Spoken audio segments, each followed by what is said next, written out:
ጓዶች ሰሞኑን ፋኖ አንድ ትልቅ ፖለቲካ መስራት ይችል ነበር። እንዴት በሉኝ።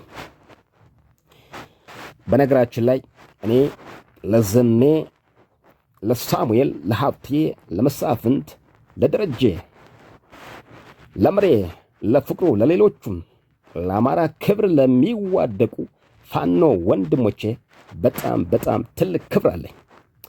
ነገር ግን ሰሞኑን አንድ ፖለቲካ መስራት ሲችሉ ነገር ግን ሳይሰሩት ማይረባ የፖለቲካ መንገድ ተከትለዋል። እንዴት በሉ።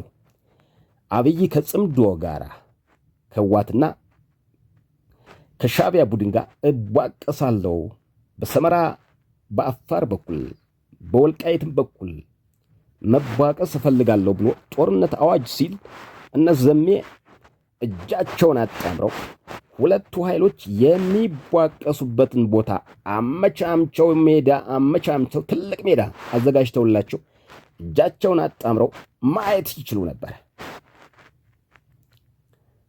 ተመልከቱ።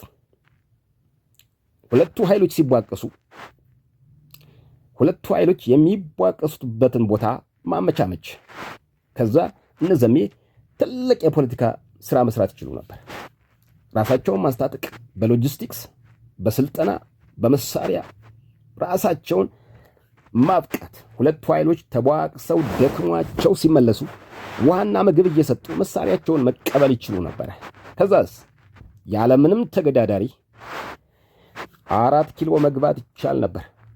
ጓዶች ይህን ነገር ሸር አድርጉት እስኪ። እያንዳንዱ የአማራ ወጣት መስማት መቻል አለበት። መልካም ጊዜ